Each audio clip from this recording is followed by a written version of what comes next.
তোমাদেরকে ছোট্ট একটা আমার অনুভূতি আর আমার আশপাশে মানুষের মস্তিষ্ক যা যেভাবে কাজ করে ঠিক সেটাই তোমাদেরকে তুলে ধরবো।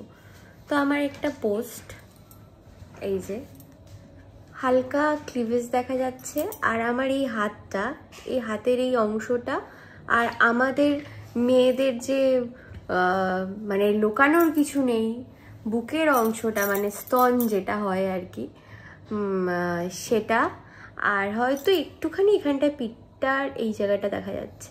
ঠিক আছে, ভালো করে দেখিয়ে দিচ্ছি আমি। সামান্য এইটুকুনি মানে সহ্য হচ্ছে না, মানে ভালো লাগছে না। এইটুকুনিতেই কি সেক্স উঠে যায়? এইটুকুনিতেই কি ছেলেরা এতটাই সস্তা? এতে ছেলেরা বশীভূত হয়ে যায়? ছেলেদের মান সম্মান এতটা নিচে? ছেলেরা এতটা নোংরা? আমি তো ছেলেদেরকে এরকম ভাবি না। পুরুষ মানুষ এতটা ছোট তোমরা ভাবছো। বেশিরভাগ মেয়েদের মস্তিষ্ক অনেকটাই নিচু, যাদের মস্তিষ্ক শুধু চার দেওয়ালের রান্নাবান্না, কিছু কাজ, এইসবেই বন্দি হয়ে রয়েছে। হয়তো বইয়ের গণ্ডি কি সিরিয়ালের গণ্ডি অবধিই গেছে, এর বাইরের দুনিয়াটা কেমন হয়তো বোঝেই না। তাই জন্য পুরুষ মানুষকে বেশিরভাগ মেয়ে মানুষরাই, মহিলারাই ছোট করে। সব পুরুষ সমান নয়। পুরুষরা মেয়েদের এইটুকুনি জিনিস দেখে গলে যায় না। একটা উলঙ্গ মেয়েকে দাঁড় করিয়ে দাও, আমি আমার বরের উদাহরণ দিচ্ছি, পাশে আমাকে দাঁড় করিয়ে দাও, আমার বর ওর দিকে চোখ, হ্যাঁ উলঙ্গ হয়ে কেউ থাকলে তাকে দিকে তাকাবে, কিন্তু তাকে দেখে সে অকওয়ার্ড ফিল করবে, করে তাকে দরকার পড়ে একটা কাপড় দেবে, তার বস্ত্রহীন বা ডোন্ট কেয়ার হিসাবে চলে যাবে। সে তার কোনো কাজ করছে এটা ভাববে, বা সে তার মতন ভাববে, আমার যতদূর মনে হয়। হ্যাঁ, আঁকা শিখতে গেলে অনেক সময় অনেক আঁকা আছে, যে আঁকাগুলোতে একদম ন্যাচারাল কিছু আঁকা হয়, ওই কি আর্ট বলে একটা, যাই হোক, অনেকদিন আঁকার শব্দগুলো আমার মাথায় আসছে না।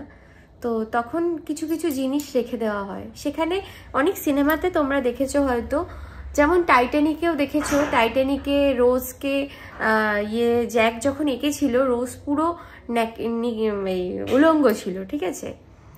তো সেই অবস্থায় জ্যাক ওকে এঁকেছিল। তো কিছু যখন এরকম আঁকা হয় না, আঁকার স্কুলে প্রচুর ছেলে মানুষ থাকে, হ্যাঁ, একটা মেয়ে মানুষ বা একটা লোক, একটা বয়স্ক লোক বা কাউকে এরকমও পজিশন আসে যে উলঙ্গ অবস্থায় থাকতে হয়, তাকে আঁকা হয়। ভিডিওটা একটু বড় হলেও ভিডিওটা তোমরা দেখো অবশ্যই।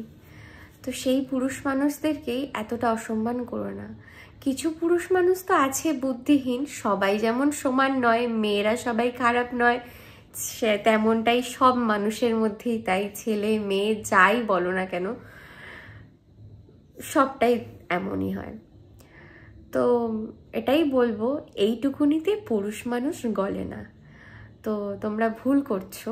আমার ওই পোস্টটি কোনো পুরুষ মানুষকে গলিয়ে টাকা ইনকাম করার জন্য নয়, একেবারেই নয়। আমি পছন্দ করতাম এক সময় অ্যাক্টিং করব, মডেলিং করব, স্টার হব। অ্যাক্টিংয়ের দুনিয়াতে যেমনভাবে ঠিক নিজেকে যেভাবে প্রস্তুতি নিতে হয় আমি নিয়েছিলাম, সেটা আমার এইচএসের পর কোনো কারণে আমার মোড়টা ঘুরে যায়। আমি অ্যানিমেশনের দিকে চলে গেছিলাম, কিন্তু আমার মস্তিষ্ক কিন্তু অ্যাক্টিংয়ের দিকেই ছিল।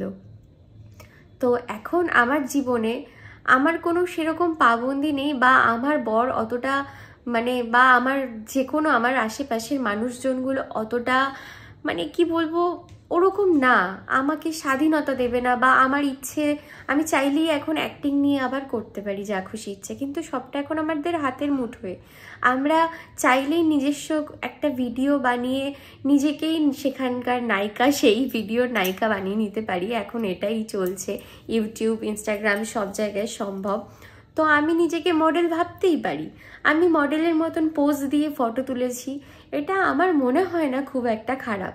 আমি মডেলদের মতন নিজে নিজের শাড়ির ব্লাউজ ডিজাইনার দিয়ে বানিয়ে সেগুলো পরে সেইভাবে ফটো তুলি। তো এটাতে আমার মনে হয় না আমি কোনো পুরুষ মানুষকে বশীভূত করছি বা তার থেকে টাকা ইনকাম করছি। একদমই ভুল ধারণা তোমাদের ধারণাটা। ফেসবুক একটু ঘাঁটতে শিখেছো বা অনেক বেশি ঘাঁটো কিন্তু বোঝোই না কিছু। হোয়াটসঅ্যাপ করছো, স্মার্ট হয়েছো, জিন্স পরছো, ঘুরতে যাচ্ছ, অনেক কিছু করছো, কিন্তু আসলে স্মার্টনেসের মানেটা হয়তো বুঝতে পারছো না। তো তারপরেও বলবো, একে অপরের পাশে থাকো, নিজের ঘরের বউ বা নিজের ঘরের স্বামীকে সম্মান করতে শেখো, দুজনকে সাহায্য করে চলো, সম্মান করে চলো, এটা ছাড়া কিছুই হবে না। তুমি আমাকে সম্মান করছো না মানে তুমি তোমার ঘরের তোমার বরকেও সম্মান করছো না, তোমার বরকেও তুমি সেই নজরেই দেখছো, যতটা নোংরা নজরে তুমি সব কিছু ভাবছো। আমাকে বলছো মানে তো তুমি সমস্ত পুরুষ জাতটাকেই নষ্ট করে দিচ্ছ। সমস্ত পুরুষ জাত নষ্ট না, পুরুষ জাতটাকে এভাবে নষ্ট করো না। তাতে যাদের মাথা হয়তো একটু খারাপ হয়েছে, কিছু মানুষ আরো হিংস্র হয়ে যাবে যে এরা সবাই মিলে পুরুষ জাতিটাকে একদম একটা হাইলাইটেড করে দিয়েছে যে পুরুষ মানেই রেপ, পুরুষ মানেই খারাপ। না প্লিজ, পুরুষ মানে খারাপ না। সব পুরুষের সাথে ওই নোংরা পুরুষগুলোকে মিলিও না, আর সব মেয়েদের সাথে সব নোংরা মেয়েগুলোকে মিলিও না প্লিজ। আশা করছি তোমরা বুঝতে পেরেছো। যারা বুঝেছো খুব ভালো, যারা বোঝোনি তোমাদের ব্যাড লাক। সময় আছে হাতে, বুঝে যাও। টাটা, ভালো থেকো। ভালো লাগলে আমাকে ফলো করো। আমার ইউটিউব চ্যানেল আছে একটা, বর্ষা দাস ব্লগ, দেখে নিও। টাটা।